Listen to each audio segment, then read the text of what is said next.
Olá, dando continuidade a esse ciclo de palestras, de falas de sergipanos, falando sobre sergipanidade. Temos hoje aqui o Adailton Andrade, que irá também fornecer a sua parcela de contribuição para que nós possamos entender um pouco do que é ser sergipano e desse sentimento que é tão importante, que é a sergipanidade. Então vou pedir para o Adailton ele se apresentar, para que nós possamos dar início a essa fala, né, e esse material aí também servirá, quem sabe, para uma referência histórica do nosso estado. Boa noite, professor. Obrigado pelo convite.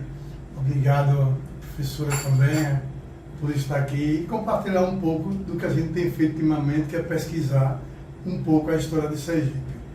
Já venho dizendo ultimamente, porque a história sempre se repete e às vezes as pessoas buscam ainda estar pesquisando em uma fonte já secundária ou terciária, já em livros prontos, que você pega o olhar daquele autor, daquele pesquisador.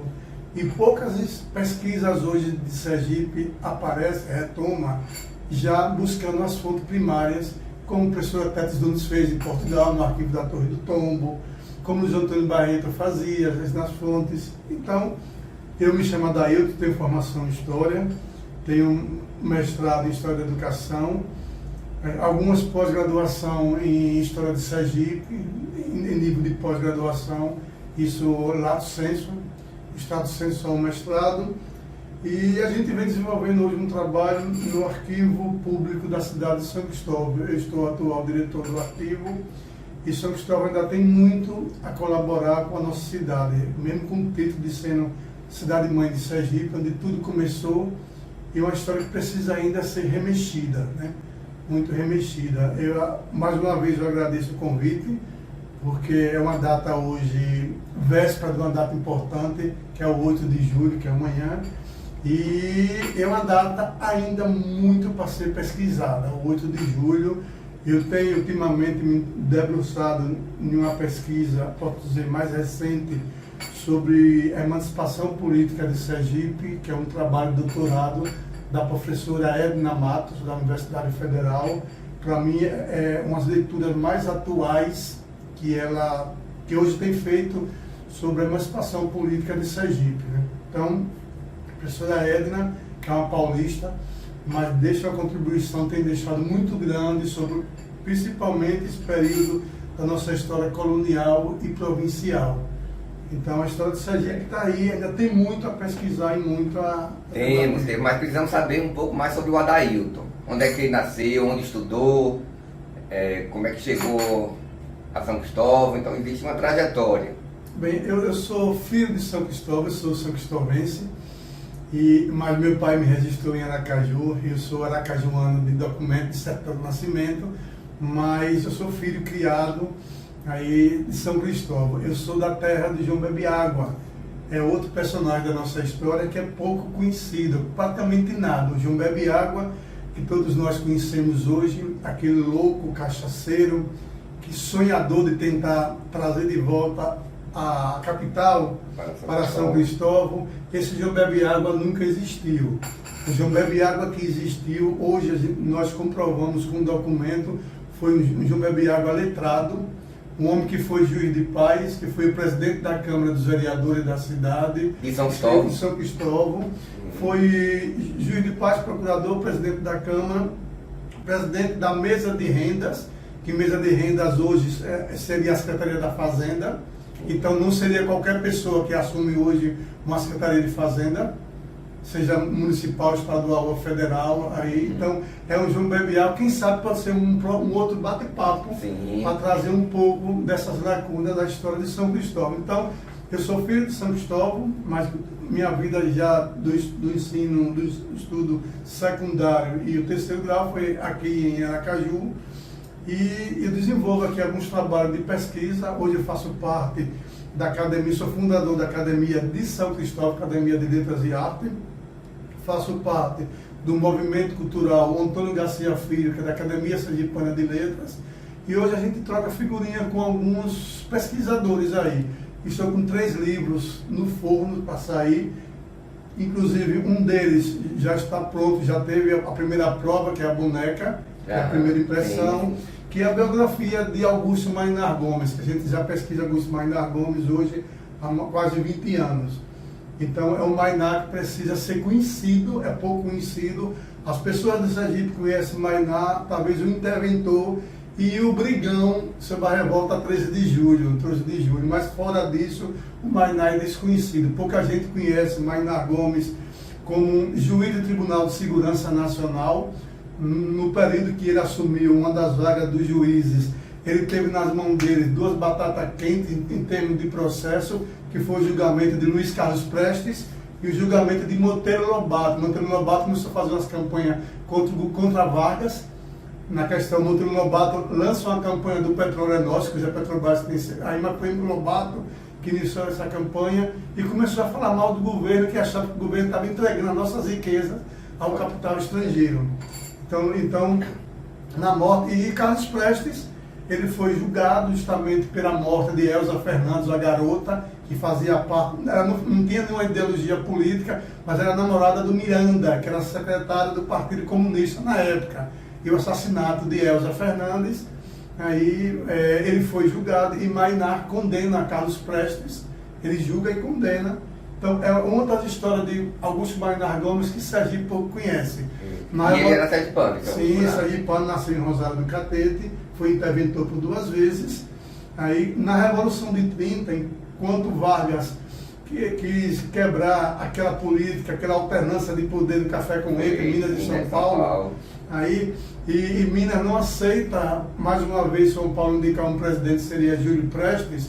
Aí Minas não aceita e com isso, eu digo, na campanha, eles perderam, mas não leva. E Vargas fez um movimento, tomou praticamente na tora, fez uma revolução, a revolução chamada Revolução de 30, e o papel, quem conhece um pouco da história do Brasil, o papel que Juarez Távora, que era chamado de vice-rei do Norte, teve em todo o Nordeste para comandar as tropas de Vargas para tomar o poder em 30. Esse mesmo papel Augusto Maynard Gomes teve em Minas Gerais, Juiz de Fora, São João del Rei, de pegar o povo civil, treinar para pegar em armas, para fazer a Revolução de 30. Então é um personagem da nossa história que tem muito a ser pesquisado, principalmente aqui na Revolta de 30, que já tem os trabalhos consagrados, professor Ibaré, Costa Dantas, tenentismo em Sergipe, professor da Universidade Federal, foi meu professor consagrado. Também. Então já venho nessa pesquisa e diante disso eu criei com alguns colegas uma confraria de História e Memória.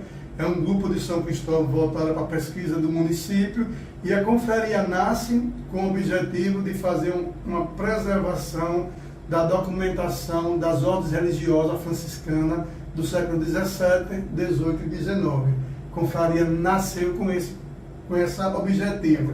E a confraria hoje tem um quadro bastante já assim fortalecido de pessoas que gostam da história. Hoje o nosso desembargador, Dr. Edson Luiz faz parte da confraria, Dr. Carlos Pina, tem uma turma de pessoas, professora Verônica Nunes, que hoje é uma grande referência na museologia de Sergipe, na pesquisa das religiosidades.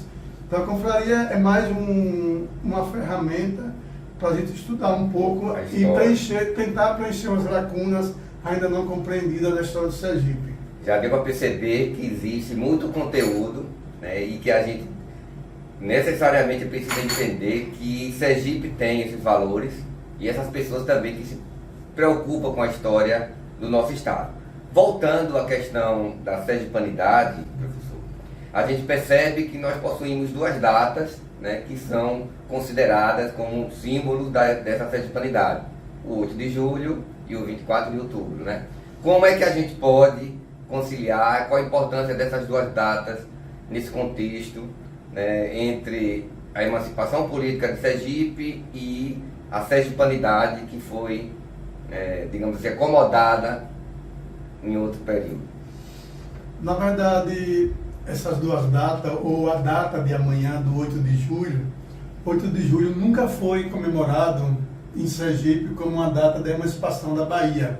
Só um detalhe, são mais de 202 anos, né? 202 anos, 1620, a independência política. De Sergipe. Então, em Sergipe, sempre comemorou o 24 de outubro, pelo contrário, não era uma comemoração, uma data de comemoração política. era uma comemoração cívica e religiosa. O 24 de outubro era uma comemoração festiva. E se criaram muitas lendas, achavam que essas duas datas, porque quando foi dada a independência de Sergipe, da Bahia, isso só chegou em Sergipe em julho, só chegou em outubro, o cara vê a lombo de burro, vê a cavalo, mas você não tem comprovação, isso na escrita da história, que isso comprova. O que acontece é que Sergipe, a história de Sergipe, um pouco ainda conturbada, que nós sabemos que nas capitanias hereditárias, só 3 capitanias na época de 15, 3 estavam dando certo, que é a capitania de São Vicente, São Paulo, a de Pernambuco e a da Bahia. E entre Pernambuco e Bahia existiam as terras ainda pouco transitadas, que era onde hoje é Sergipe e mais na frente que é Alagoas. Sergipe é desmembrada da Bahia e Alagoas é desmembrada de Pernambuco. E aqui existiam índios que tinham difícil de conversação, de diálogo. Inclusive tem um fato curioso sobre isso. E quando você fala um assunto interessante agora sobre a sergipanidade, eu acho que eu faço um recorte mais lá atrás, estou falando da emancipação política, da separação da Bahia. Sergipe, a separação dos laços baianos, do jugo baiano. Que não foi nada concedido, foi uma conquista, né? Não foi concedido, não foi fácil, houve muito derramamento de sangue. A história hoje não conta muito isso. Bem assim, a independência do Brasil. A independência do Brasil não foi só aquilo, Dom Pedro I levantar uma espada. Houve muito derramamento de sangue nas duas batalhas na Bahia. Batalha de Pirajá mesmo ali. Então, quando se fala na independência de Sergipe, Sergipe passou por 3 processos de independência. A primeira independência de Sergipe da Bahia foi a independência jurídica, com a criação das primeiras ouvidorias comarca em 1696. Porque qualquer questão que precisava de uma justiça aqui em Sergipe, tinha que o caso ir para ser ouvido e julgado na Bahia. Depois começam os ouvidores a instalar as ouvidorias de Sergipe da rei. Aí então isso a gente já se separa juridicamente da Bahia, já temos nosso ouvidor para cuidar dos nossos casos aqui, as nossas brigas de cerca, de vizinho. Aí, então é isso. A segunda separação da Bahia, que acontece em 1855, com a mudança da capital. A mudança da capital de São Cristóvão para Aracaju faz parte da independência da Bahia, porque foi nessa justificativa de mudança que se justificava, nesse trocadilho aí, essa redundância, que São Cristóvão não teria condição de ter um porto, precisava escoar toda a produção já sergipana e era exportada nos portos da Bahia. E a Bahia ficava com todos os impostos, as taxas alfandegárias de importação. Quando a gente muda a capital, e por ironia do destino, Aracaju nunca teve condição de ter um porto, nem na época nem hoje, que o porto de Aracaju é na base de Coqueiro, terminal Inácio Barbosa. Então Sergipe nunca teve condição, mas a mudança da capital, aí no meu modo de compreender a documentação, faz parte do segundo processo de independência da Bahia, que é esse agora, o econômico. Tivemos separação jurídica, agora o econômico. Em 1820, que amanhã completa 202 anos, é a independência política. E essa independência política é interessante, que as grandes especulações das pessoas que dizem, qual foi o motivo, por que aconteceu essa independência? Nós sabemos que quem assinou a Carta Régia foi Dom João VI, e por coincidência, logo que os sergipanos vão buscar ele, porque a Bahia não aceitou, não foi fácil, parecia uma fake news, Sergipe se separar, a Bahia não levou a sério essa independência, e quando uma comitiva, uma comissão de sergipanos que vão brigar por essa independência, procura o Dom João VI, ele já tem ido para Portugal, porque precisava voltar urgentemente para aquela revolta que teve em Portugal, né? E ele teria que voltar para assumir o trono. Portugal não queria aceitar mais, aí dividiram que Dom João VI estava com praticamente dois reinados. Aqui na Bahia, ele criou um reinado aqui. Então, quando chega isso, e não foi fácil, porque a Bahia não aceitou, muitos sergipanos não aceitou a independência, preferiria ainda ficar no jugo da Bahia, porque com a dependência da Bahia, muitos senhores de engenho que estavam já ficando podres de ricos, era muito difícil ter uma fiscalização de cobrança de impostos, porque a Bahia é muito grande aqui também. E com a independência de Sergipe, ia ter a fiscalização mais de perto do que ele estava produzindo, ganhando e ter que colaborar e pagar impostos para isso. Eles não queriam porque existia uma linguagem, assim, no sentido linguajar de hoje, aí, desse não queria justamente pagar impostos. E quando realmente, mais tarde, que Deus não sei se vai embora, Dom Pedro I, que realmente testifica a carta régia do pai dele sobre a independência de Sergipe. Aí existem as especulações da nossa história dizendo, Sergipe foi independente da Bahia porque os sergipanos foram brigar ao lado da coroa portuguesa na Revolução de Pernambuco, em 1917. 17. Mas isso não tem justificativa, pode ser um dos motivos, que a história é feita por vários motivos, um conjunto de motivos, não tem um motivo único aí. Alguns alegam que isso também levou a Dom João VI a conceder. Dom Pedro I, ele testifica agora, depois que Sergipe realmente... Mas venhamos que na história, Sergipe nesta época, Sergipe já estava praticamente totalmente independente e pelo contrário, Sergipe já abastecia as duas grandes capitanias, como da Bahia e Pernambuco, da cana-de-açúcar, do couro, da carne bovina, porque o Dias D'Ávila tinha todos os currais aqui. O Felisberto Freire disse que o sergipano, antes de ser agricultor, foi pastor, é fase de Felisberto Freire, foi pastor de rebanho, de cuidar de rebanho. A gente tinha uma produção grande de mandioca, tinha uma produção do algodão, o Agreste produzia muito algodão, com um algodão um pouco diferenciado, chamado algodão meio selvagem, aí do mato. Então o Sergipe já tinha certa independência. E nosso primeiro presidente da província, nomeado para assumir, o Carlos César Bulamar, ele não conseguiu. Logo que ele assumiu, com pouco tempo, ele foi preso e levado à Bahia. Então ele não conseguiu aí governar, porque ele pedia a coroa já ia uma quantidade de homens justamente para combater essa sonegação dos senhores de engenho, que não pagavam imposto mesmo, e para manter a ordem, que a desordem estava grande aí. Então, é um processo muito longo, não foi pacífico, que hoje brigas e mais brigas aí, você vê, até a Estância aqui perto, tinha senhor de engenho de Estância, que não queria a separação, porque era mais fácil, e quem brigava pela separação é o pequeno agricultor e o comerciante. Mas os senhores grandes de engenho, porque nessa época, praticamente existia dois grandes partidos políticos, eram os liberais e os conservadores, que dominavam toda a economia. Então, a mudança da capital de São Cristóvão para Aracaju, em 1855, ela favoreceu um dos caprichos de um grande dono de terra e dono de engenho, que era o João Gomes de Melo, conhecido como Barão de Maruim.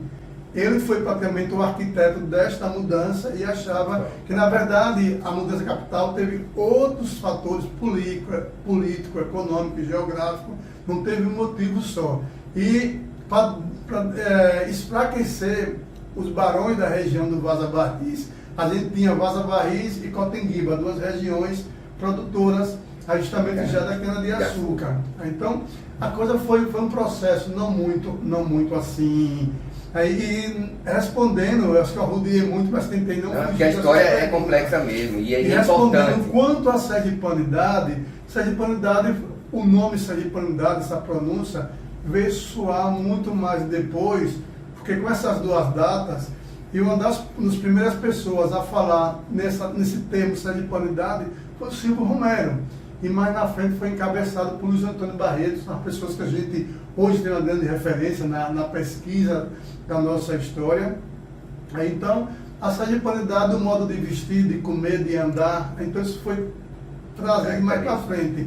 E o sergipanidade, a gente pula logo para essa questão da sergipanidade, a professora Tetis Nunes sempre foi inquieta a questão dessas duas datas, e por orientação dela, por pesquisa dela, a Assembleia Legislativa acabou transformando o 24 de outubro no dia justamente da sergipanidade, e o 8 de julho se consagrou como o dia da nossa separação da Bahia, a emancipação política da Bahia. O senhor colocou aí dois tipos ou três em relação à emancipação: a emancipação jurídica, econômica e política. Talvez agora a gente precise falar dessa emancipação cultural, né? Esse reconhecimento dessa sergipanidade, desse sentimento que insiste em ser colocado um pouco à margem, mas que agora, graças aos pesquisadores como o senhor e como a outros pesquisadores, né, ao longo desse tempo, o senhor falou Feliberto Freire, falou em Matheus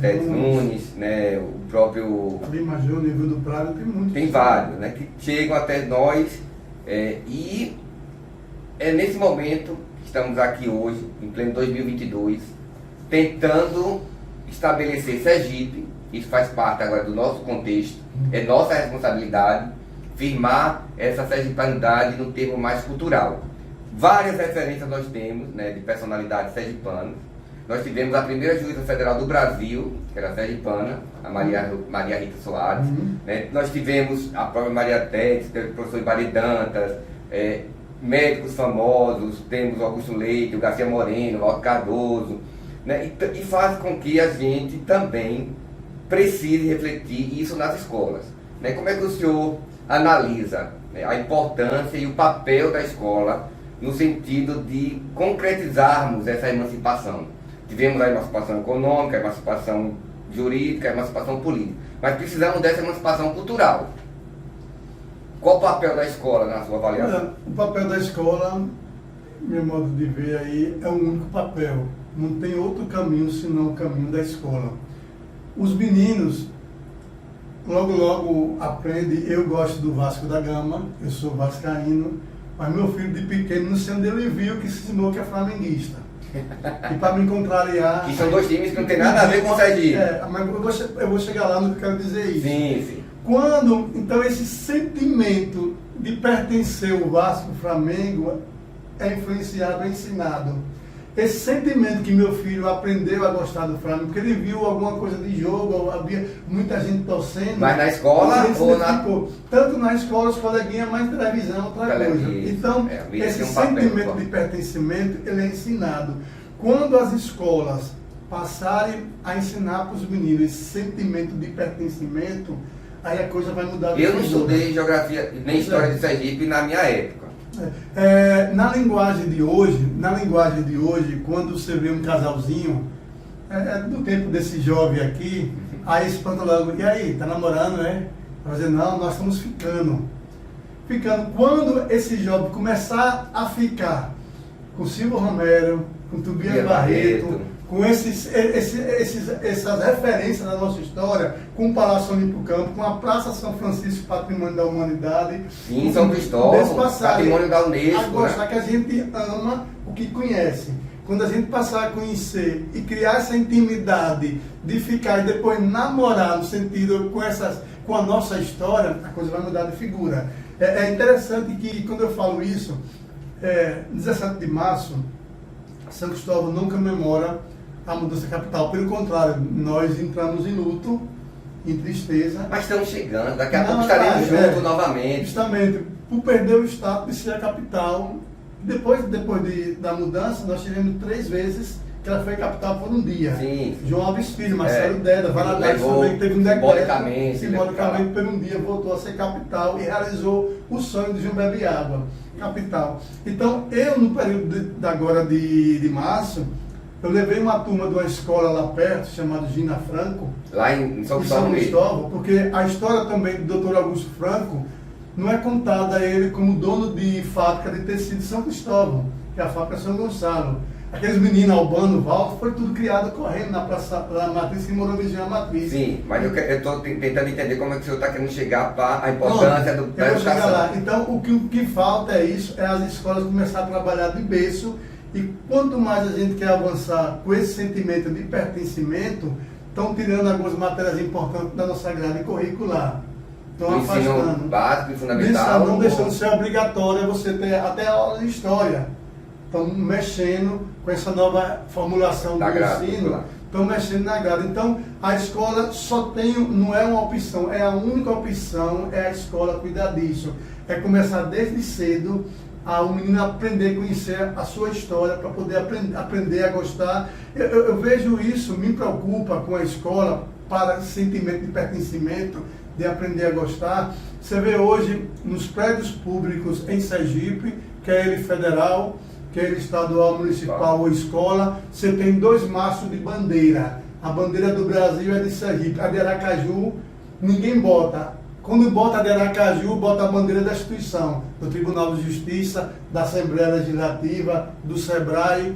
As escolas, os meus filhos estudam numa escola aqui, que eu fico triste, porque eu vejo os 3 machos de bandeira, Brasil, Sergipe e Aracaju. Os meninos crescem no maternal tal, e não conhecem a bandeira de Aracaju, porque a bandeira de Aracaju é substituída pela bandeira da empresa, da instituição. Você vai nas universidades, uma muito famosa aqui, grande aí, você vê a bandeira, o 3º mastro é a bandeira da instituição. E não é obrigado, não é proibido você ter 4 mastros, 5 ou 6. Brasil, Sergipe, Aracaju, e na procedência aí bota a bandeira da instituição. Mas por que renega a bandeira de Aracaju? Então não é, o menino cresce sem ter esse amor a Aracaju, a símbolos. Porque o time de futebol, logo você ama. Porque ele tem uma simbologia, tem um escudo, tem uma bandeira, tem uma camisa. Aí você gosta. Essa ideia de pertencimento, de então identidade, precisa desenvolver nas escolas esse sentimento de gostar. Ninguém conhece mais nada, a nossa história aí. E cada dia que passa vão apagando as luzes.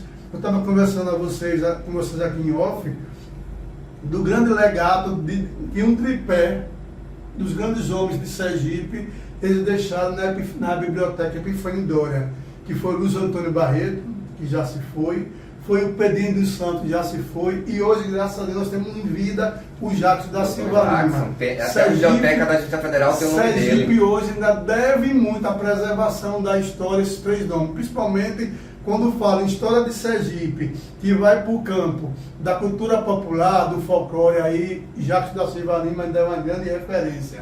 E só vai talvez dar esse valor a Jacques quando Jesus chamar. Não, vamos fazer esse reconhecimento aqui ao vivo, né, o Dr. Jackson, pela contribuição dele à história do nosso estado. Né? Então a gente precisa fazer esse reconhecimento aqui. Mas voltando à questão da emancipação política, da sergipanidade, nós temos a bandeira aqui do nosso estado, né, com essa representação dela, das grandes bacias hidrográficas, né, as estrelas ali representando, a bacia do São Francisco, a maior, está ali no meio, mas o nome Sergipe, salvo engano, nos remete à ideia do lugar de Siris. Né? E existem algumas outras variantes e tal, como é que você vê? Sergipe, Serigi, está ligado ao Siri, muitos buscam, porque tudo é uma expressão indígena. Isso. Aí fala da questão de terra dos papagaios, aí aqui que é o Aracaju, aí Sergipe vai para o Siris, vai justamente a Rio dos Siris. Então é muito voltado para isso, a referência aí, o significado do Sergipe. Do Sergipe aí. Então é interessante que quando a gente fala agora, justamente nas vésperas da independência de Sergipe, quando a família real vem para o Brasil, corrido de Napoleão Bonaparte, em 1808, com a chegada da família real, em 1809, alguém já provocava Dom João VI a independência de Sergipe. Tem documento que em 1809 já se falava em separar realmente a independência de Sergipe. Tem um fato curioso da nossa independência, que Sergipe do Rei, Sergipe vai ser anexado à capitania da Bahia depois da morte de Felipe Pereira Coutinho, que é o donatário da Bahia. Tem um fato curioso da nossa história, que tem a ver com isso, com todo esse contexto aí, que Felipe Pereira Coutinho não estava conseguindo desenvolver a sua capitania, que era da Bahia, e ele escreve a mulher para Portugal, pedindo mais recursos para desenvolver a capitania dele. A carta demorou quase 7 meses para chegar em Portugal. Quando a resposta chegou de volta, ela disse que não tinha mais dinheiro. E ele, depois de 7 meses, ele disse, agora eu vou atrás dela, eu preciso resolver isso. Ele pega um anau e vai para Portugal. Mas chega, passando Sergipe, nessa região de Alagoas, aí a nau afunda, ele consegue sobreviver, chega em terra, se salva do naufrágio, aí é comido pelos índios caetés. Mas essa questão dos índios caetés, ele é comido, mas o problema não foi tão só ele, o donatário da Bahia, mas sim o bispo Sardinha, que se mexeu com a igreja católica de época. Literalmente comeram a sardinha, o bispo Sardinha. Então aí a gente tem aquela expressão que a gente diz, poxa, final de mês, dinheiro pouco, eu estou entre a cruz e a espada. As terras de Sergipe já têm um grande, assim, um conhecimento já se fala desde 1575 no governo Luiz de Brito. Mas realmente os índios demoraram muito a entender a catequese e essa conquista vem mais. Em 1590 já com Cristóvão de Barros. Entre a cruz e a espada, os índios demoraram a receber, a ser conquistado pela cruz, demorou, então veio agora para a espada de Cristóvão de Barros. Isso aí tem muito isso. O professor Adailton, né, com esse conhecimento todo, a gente fica assim, entusiasmado também pela história de Sergipe, mas também não podemos, né, professor, esquecer que na Constituição desse Estado, com seus 75 municípios, a importância desse ensino que a gente vem debatendo, a importância da história e principalmente que nós possamos entender a importância de ser sergipano, né? Nós somos uma população, e o senhor colocou a questão dos índios aí, formada, né, sem querer esconder, formada por indígenas, por africanos, descendentes de africanos que foram escravizados, não vieram escravos, foram escravizados aqui, indígenas também que foram escravizados, e alguma parte de europeus. Então a gente é uma mistura, né, de negros, de indígenas, de europeus, para a gente entender isso e se aceitar como sergipano, né, entender a importância de sermos isso que somos, né, com vários artistas nas artes, né, aí podemos Gênio Augusto, Horácio Ora, J. Inácio, né? Na música, Antônio Rogério, Baixinho, Amorosa, né? O mais recente, o Zac Oliver. Então a gente tem muitos talentos e tem muitas referências na parte da pesquisa, nos doutorados, nós temos na música, nas artes, que temos o Quintiliano, né? São expoentes sergipanos que a gente precisa reconhecer e valorizar. Isso aí em todos os 75 municípios. E conhecer a história do nosso estado, como o senhor falou, para que a gente possa ter essa emancipação cultural que nos faz tanta falta em alguns momentos. Ismar Barreta falava aqui a noite inteira, né, desses expoentes sergipanos. Eu passei um tempo que eu fui tutor do CESAD, do curso de História na UFS, que é uma linguagem de tutor e professor. Não sei muita diferença de tutor e professor, mas eu era tutor do curso de História. E a gente tinha uma corrida desenfreada para alimentar o tal do Lattes. Sim. Onde tinha qualquer seminário, congresso, simpósio de história, a gente corria para participar, apresentar trabalho, passou uma ponta para o Lattes, para a gente manter sempre como tutor, para segurar a vaga. E quando eu chegava no Rio, São Paulo, no centro do Sul e Sudeste, no Centro-Oeste, eu vi um certo preconceito de nós nordestinos. Mas esse preconceito, quando chegava a mim, eu dizia, olha, deixa de ser besta, é uma expressão nossa sergipana, deixa de ser besta. Exatamente. Porque, virada do 18 para o 19, a efervescência cultural do país era do Nordeste, com o nosso Castro Alves na Bahia, com o nosso Tobias Barreto, o próprio Silvio Romero, o Messino Bessa. Tem muita gente hoje na área jurídica. Você não vê um discurso de um ministro, de um desembargador, de um ministro do Tribunal de Justiça, do TSF lá, quando vai ter alguma coisa comemorativa, que ele vai preparar um discurso, ele tem que botar Tobias Barreto na fala dele, senão parece que aquele discurso não tem credibilidade. Tobias Barreto foi tão importante para a gente que, além de tudo que ele fez, falava alemão, escrevia em alemão, Miguel Reale, professor Miguel Reale, autor da teoria tridimensional do direito, veio aqui em Sergipe conhecer onde tinha nascido esse sergipano. E o que eu queria dizer com isso é que muita gente acha que Tobias Barreto é de Pernambuco, porque a escola do Recife, a escola da luz do direito do Recife, acha, porque a escola do Recife, mas é uma escola filosófica do direito, como a escola de Sagres em Portugal, que não tem uma escola de ensinar a navegar, é uma ideologia de navegação. E eles pensam que o Tobias Barreto é pernambucano. Não é só ele não, eu sou professor da área de Direito e muitos alunos de Direito ainda são apresentados Tobias Barreto durante as minhas aulas. Teremos que encerrar esse bloco, né, de conversa. Provavelmente iremos ter o professor Adailton para falarmos mais sobre Sergipe. Sergipe, em 40 minutos não dá para se falar nada, né, porque nós temos muitos talentos, nós temos pessoas que realmente contribuem para tudo isso que a gente quer do nosso estado daqui para frente, né? O que passou constitui a nossa história, mas o presente é esse, é o professor Adair que está aqui falando, é a gente discutindo e revelando, expondo a importância desse sentimento que é ser sergipano. Então, agradecer a presença, professor, agora suas considerações finais, para que a gente possa prosseguir nesse debate. É um assunto prazeroso, um pouco da história do Sergipe. Quando a gente fez essa retrospectiva, praticamente 202 anos de independência, nós depois pudemos pincelar o papel da educação nesses 2 anos, a criação dos órgãos, como o Gabinete de Leitura de Maruí tem quase 200 anos, que é nos modos do Real Gabinete Português, a criação do Instituto Histórico e Geográfico, a Academia Sergipana de Letras e alguns órgãos. A nossa imprensa também tem um papel importante, teve e tem até hoje, para desenvolver essa história. Então, é só para agradecer ali e precisa muito. Não tem outro caminho das pessoas conhecerem a nossa história, gostar da nossa história, se não for para a educação, a escola. Então, o professor hoje, independente de ele ser historiador, não, mas ele tem o papel de falar um pouco da gente sergipana. Então, só para agradecer o momento e esperamos a próxima oportunidade de a gente trazer alguns temas que a gente possa trazer um pouco a história do Sergipe. Muito obrigado, professor.